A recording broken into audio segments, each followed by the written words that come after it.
Shalom everybody, welcome to a new video. Today we are going to study the insights on the weekly Parsha lesson or the Torah reading of the week, specifically Parashat Vayeira. Last week I was not able to upload a video. I was a little bit sick with a cold, but Baruch Hashem I'm much better, and we're trying to catch up with this parashat and the parashat that corresponds to this week, Parashat Vayeira. As sometimes when this happens, don't worry. The effort that we will be doing this year is that we'll try to, Bezrat Hashem, upload all of the videos of all the parashiot with the insights of Rabbeinu Yosef Haim from the Kabbalah, from the Midrash, from the Talmud, and from the wisdom of the Chamim. Without further delay, Parashat Vayeira. Rabbeinu Yosef Haim brings an interesting explanation, insight from the pasuk in Bereshit, Genesis chapter 18, verse 2. He says as the following: Vayare vayaratz likratam mipetach haoel veyishtahu arza. And he saw and ran toward them from the entrance of the tent and bowed down towards the ground. So, probably you know that this parashat tells us the incident related with the three angels. The Torah explains that Abraham Avinu saw there were men coming from the distance, and there is a whole of incidents, how he went to them, he prepared food for them. Eventually he found out that these were not common men, but actually they were malachim, angels.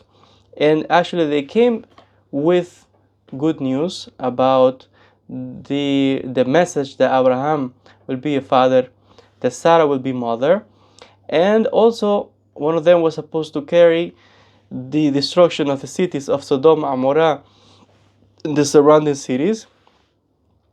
And Rabbeinu Yosef Haim looks at the pasuk that we just read, Bereshit 18 verse 2. He's looking at the word that says Vayire. He says that in he saw. He says that this word in Hebrew is redundant. Why the Torah has to say and he saw? Rabbi Moshe al-Sheikh, Zichrono Lebracha, explained that by the time Abraham Avinu alav shalom shifted his eyes up to down, he saw that they were already standing before him, and he was surprised. He was not sure whether they were men who were exceptionally fast or they were angels. He was afraid if he was to shift his eyes another time, they would leave and he would not know where they went. Hence, while running to meet them, he continued to look at them and did not close his eyes, so that if they happened to leave and disappear, he would at least know which direction they took. This is a very interesting pasuk that Rabbeinu Yosef Haim is bringing, quoting from the words of the great sage, the great Sephardic rabbi, Rabbi Moshe al-Sheikh. And the first time I read this, I was very impressed, because I never read such an insight. That Abraham Avinu looked down, suddenly looked up, and the men were standing in front of him.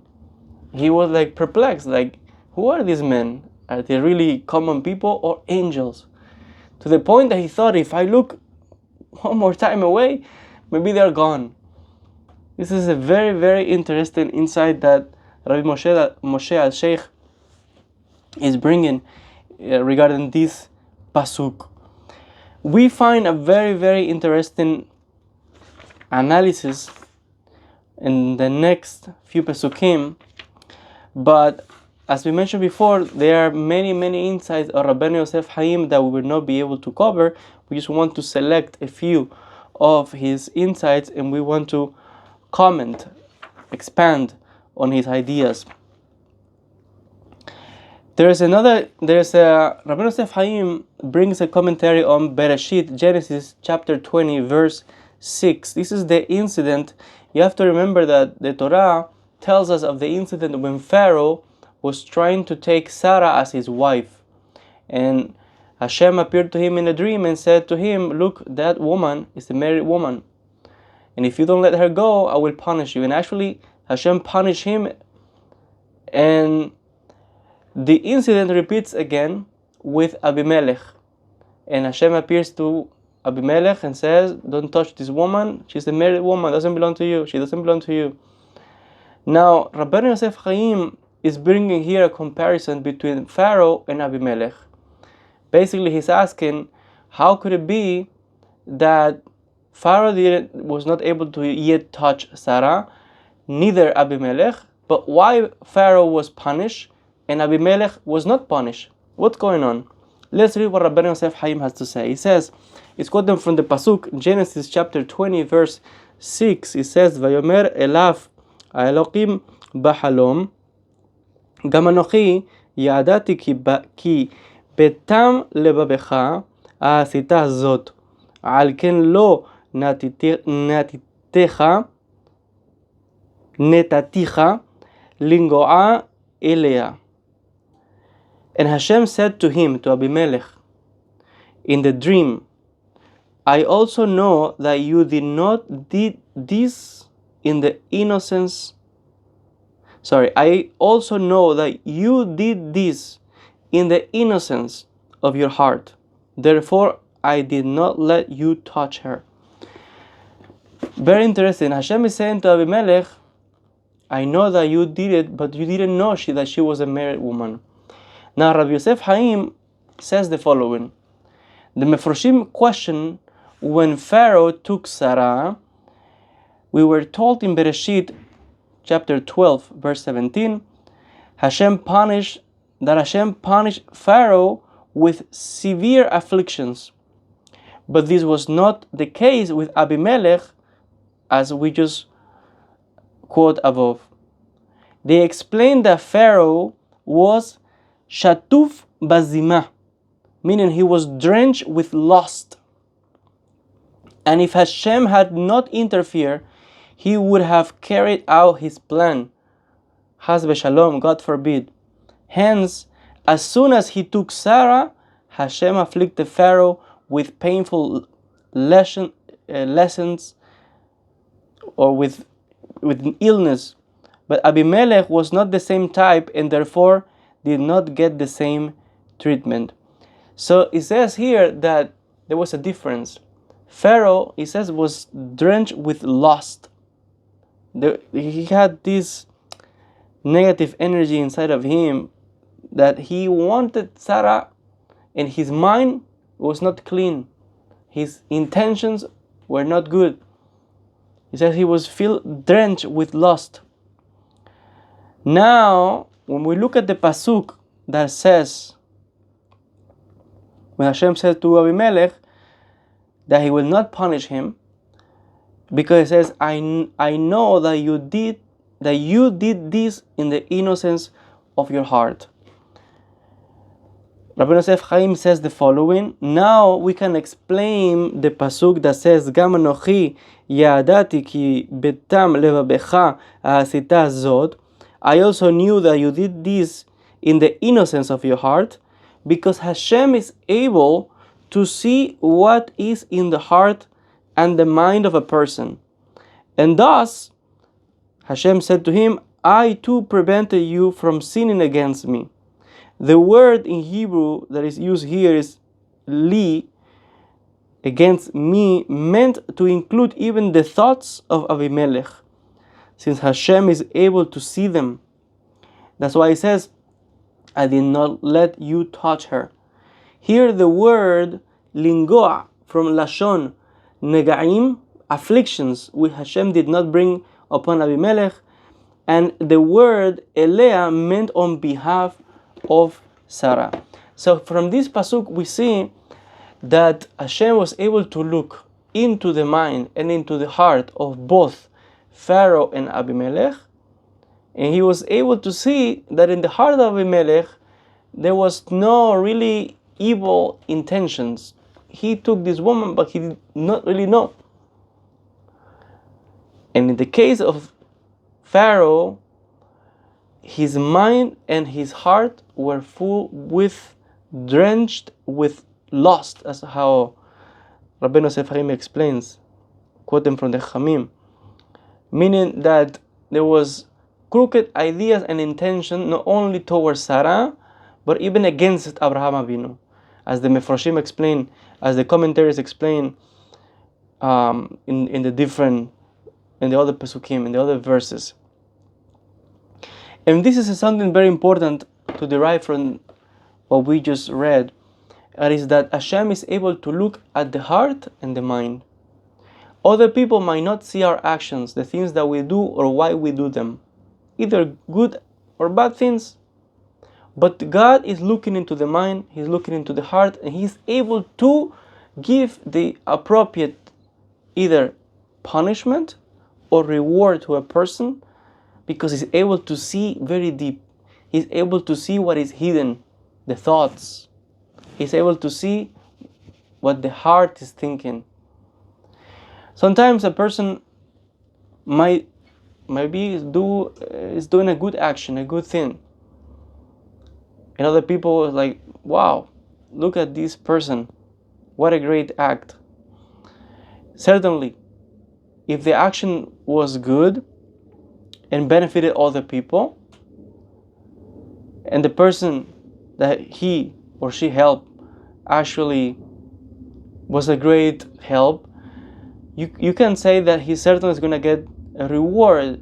But if in the heart of the person was a different intention that was not really that good, and he just tried to cover his intent, his thoughts behind an action that looks good, Hashem, that sees what is in the heart and what is in the mind, will give to the person the reward that he deserves in Shamayim. On earth, he will get the reward from men, meaning the praise and all the thank you and all the praises and all whatever good things he might get. But you cannot fool the Almighty. In the same way, if the action is pure, it certainly comes from a mind that is pure and from a heart that is pure. So by looking at this pasuk, should be an inclination from our side to purify our minds and purify our hearts, because they matter. Because Hashem is looking and Hashem is counting and Hashem is giving to each person according to his thinking and according to his heart. That's how he treated Abimelech and Pharaoh. Rabbeinu Yosef Chaim explains also, looking at the word Elea, he says that's a remez to the name Aleph Lamed Yud Hey, meaning the name of Hashem. And we know when a man and a woman married to get married, then the name of Hashem Yud Hey is between them. How do we know? Because in Hebrew, for the name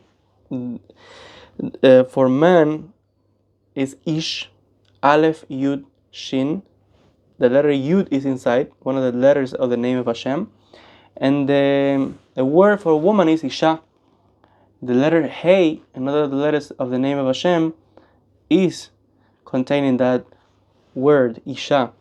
So the name of Hashem is, letters from the name of Hashem are contained within the words for man and woman, or husband and wife. Ish, Isha. So that's why he says that when a man and a woman have the merit, the zechut to get married, then the name of Hashem is between them. If Abimelech was able to get Sarah, God forbid, he would have caused a blemish on the name of Hashem Yud Kei, which is between husband and wife. This is a beautiful insight from Rabbeinu Yosef Chaim that is showing us that marriage is not something of less weight On the contrary, it's a very important union, a very, very holy and sacred union, because the name of Hashem is what unites a husband and his wife.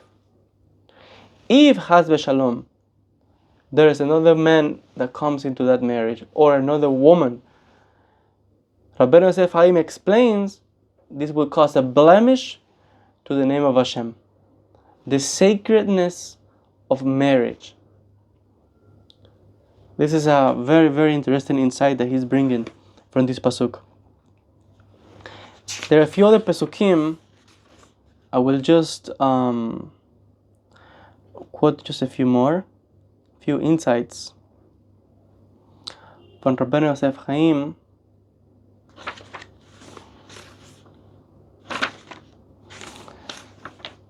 He brings now a few insights from the Kabbalah. He talks about a few insights from the Mekubalim.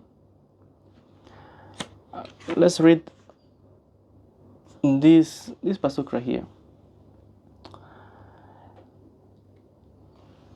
He's now talking a little bit about the Haftarah.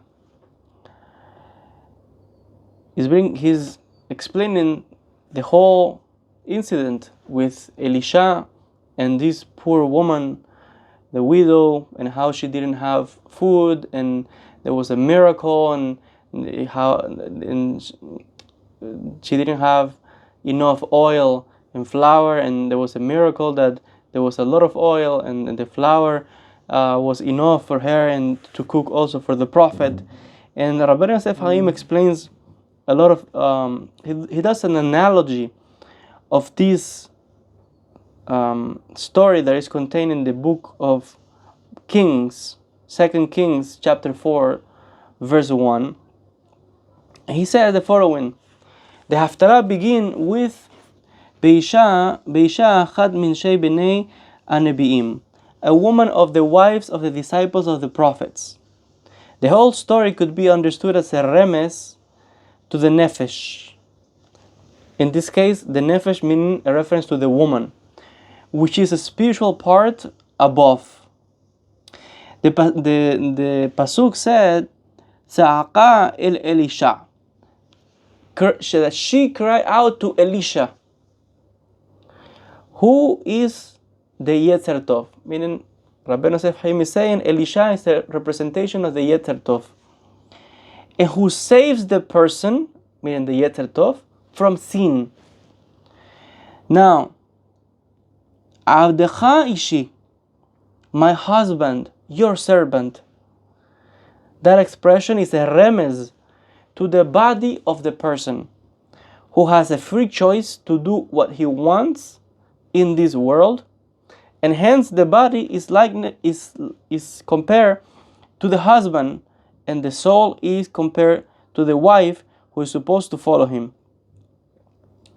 The pasuk continued and said, Avdecha ishi, your servant, my husband, is met, meaning dead. And it meant that he became evil, since Rasha'im, evil people, are called dead even when they are still alive. So the Ben Ish Chai is making a comparison. He's saying, look, the whole story of this widow and the oil, and she crying out to Elisha, what's going on here? He said, look, that woman can be compared to the neshama, to the soul. Elisha to the Yetzer Tov, that is going to help the soul to do a tikkun. When he said my husband, is talking about the body. And when he says that my husband is dead, is basically saying, brings a pasuk from the Chamim that says Rashaim are met, dead. As when a person is committing sin, doing a lot of bad things in the world, he says that person is a dead person, even though might be still alive and walking around on earth, but it's like a dead body walking around. Now, what is the meaning of that? Rabbi Yosef Chaim explains and says the following. The pasuk continues. This is the last section that we will analyze. The pasuk continues. Ve'ata ya'adata ki avdecha. And you know that your servant, meaning the body, haya yareh et Hashem, used to fear Hashem. To mean initially he was a God-fearing person and not an evil person. Then he began to sin and started to smell. Ve'anoshe, the creditor, as a remes to the Yetzer Hara, which is always enticing a person and looking for ways to take from him the sparks of Kedusha. The pasuk continues, ba, meaning came, in order to lakahat et shnei yeladim, to take my two children. This is what the pasuk says, which is a remes to two organs, the eyes and the heart. They were to be taken by the Yetzer Hara, and it says, lo la'abadim, as his slaves. Similar to what we were told by our rabbis of blessed memory in the Talmud Yerushalmi Masechet Berachot. It says that the eyes and the heart are the agents of sin. The eyes see and the heart desires. And then the limbs of the person perform their ugly deeds. In other words, the Yetzer Hara first captures the eyes and the heart in order to make the body do its dirty work. It's very interesting what Rabbi Yosef Haim is explaining. And he's basically pointing to us how is that a person that is walking upright, doing good things, trying to live a life of Kedusha, eventually might fall into sin and doing unholy things. He says that the Yetzer Hara will come and entice the person. It will test the person. It will put in front of his eyes that which is a weakness for that person. And so happened with every human being. And it will start first with the eyes. What you see, what we see. That's why the Chamim speak a lot about Shemirat Einaim, to guard or to protect the eyes, the things that we look, things that we see, we look around on the internet, on the street, this, that, because what enters through the eyes gets into the brain, eventually goes down to the heart, and eventually goes into our actions. And that's why he says that the pasuk, when this woman is saying, no, that this coming to take my two children, Rabbi Yosef Chaim is making the whole comparison. He's saying, look, this is the neshama, saying, look, the body, my husband, is rasha, doing bad things, the body, because we sin with the body. And he says that there is this ve'anoshe, the creditor, meaning the Yetzer Hara, is coming to take my children, my two children. Which one? The eyes and the heart. And how he doing that? He's attacking that way the person, to bring down his level of kedusha, to bring down his level of holiness. And the first two organs that the Yetzer Hara will attack are the eyes and the heart. If there is a lot of hatred, envy, jealousy, malice, and a lot of bad things in the heart, that is not good, because then the actions of that person are going to be crooked, twisted. And the actions are done with the body. That's why, again, he says, we read in the pasuk that he says that's why the woman said, my husband is dead, meaning my body is dead. And the Hamim say that the Rashaim are like dead bodies walking around. And what is the meaning of all of this? Or what all the signs? He says that in the beginning the person might be a God-fearing person, but eventually will turn into evil if he's tempted through the eyes, the heart, and falls into sin, meaning with the body is acting. And here he says, then he began to sin and started to smell. This is a very interesting word. Started to smell. And this is so true. A person that walks on the path of Kedusha, holiness, purity of the mind, purity of the heart, his actions, the way he speaks. If you are in the presence of that person, there's some type of aura, some type of environment that even the smell in the place is pure. It's holiness. It smells like flowers, like kedusha, like holiness. There are incidents that took place that when a tzaddik, a very, very holy person, a saint, passed away, in the room where the person passed away, for days, there was smell like flowers. Very sweet and very, very special smell.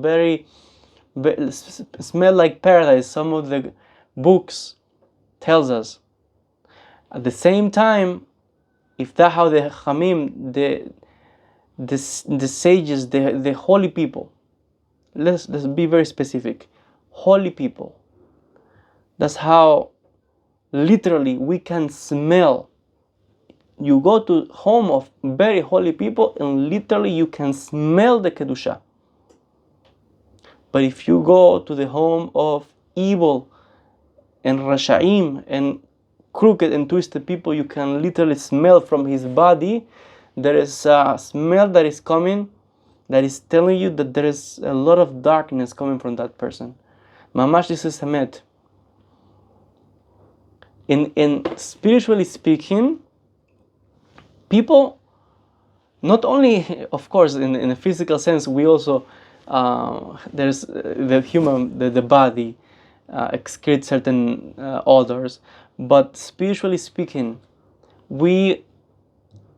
there's energy coming out from all human beings. And those who have spiritual insight and are able to see the invisible world will see if there is light and holiness on a person or it is darkness around the person. And there is light in Kedusha, spiritually speaking, there's like a perfume. But if the person is doing evil things, then you can smell. That's why the sages explain that the Mashiach will be able to smell every person, and he will know if he's a righteous or a rasha, crooked, sinful person. It's a very, very interesting pasuk here. Rabbeinu Yosef Haim continues to explain in another pasukim, but it's going to be too long. I just want to mention briefly. Basically, he says that if the person is able to do teshuvah, certainly he would have corrected his bad deeds, and all the good actions that he did in the process of correcting his bad behavior from the past, those deeds that he did with his body, no one can take those from him. No one. Meaning that even the body can get to a level of kedusha and holiness. Not only the neshama is gonna get refined when a person is able to do teshuvah, to change, to improve, to become a better person, to get closer to Hashem, get closer to the family, be more spiritual, helpful in the community. Not only the neshama is getting a lot of rewards, but even the body as well, because to do all these mitzvot, all these good actions, you have to do with your body. So the body is also getting credit in fixing all the bad actions or deeds that a person committed. Then no one can take that from a person. No one can take that reward from the body as well. Because the Chamim explain, there is a pasuk in the Gemara that says that in Gan Eden, the tzaddikim take away the reward from their friends that have committed sins. Let me explain this. If you are working on Kedusha, you know that if a person commits a transgression, you lose that level of Kedusha, and you literally feel it in your body. You feel there is something that went away. The Shekhinah moves away because the person committed a sin with his body. You feel you lost that spiritual state. So the question is, what is that you lost? What's going on? If this happened to you, you know what I'm speaking. And now you have to work even double and harder to get to that spiritual state that you were. So the question is, what was that left? And if it's something that is gone, where did it go? That left is the Shekhinah. The Tzaddikim that were around that person, if the person committed a sin, they stay away. Because Kedusha cannot mix with impurity, with evil, with bad things. And where is this energy that went away? Where is it going to? It's not going to be wasted, no. It's going to find another recipient to attach himself to. So the Kedusha goes now to another tzaddik. And that's why the Gemara says that in Gan Eden, tzaddikim take the reward from their friend, meaning the person who committed a transgression, loses that Kedusha. And that spark of Kedusha goes to unite with another tzaddik. Eventually the person does teshuvah, will be able to get that and more if the person continues to reach high levels of spirituality. There is Kedusha, there is Shekhinah, there is protection, there is good things for everybody. It's not that you take from me and I will not be able to get it. No. Hashem is the Almighty for all His creatures. And a person that is working on himself, herself, and is refining his mind, heart, and actions, speech, that person will attain a level of Kedusha, of holiness, of sanctity, that will be able to unite with the Kadosh Baruch Hu.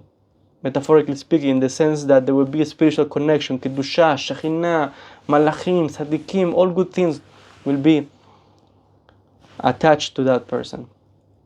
So B'ezrat Hashem, these are a few of the insights that I wanted to share with you regarding the Parashat of Parashat Vayeira. B'ezrat Hashem, in the next video, I would like to speak about this week's Parashat Vayeira. As we explained before, I was just catching up with the video of last week's Parashat. I was not able to record because I was a little bit sick. Baruch Hashem, I'm much better. B'ezrat Hashem, hope that you are getting a lot of benefit from these lessons, and B'ezrat Hashem, we may continue to bring more insights from the gems of Torah from Rabbeinu Yosef Chaim, Alav Shalom.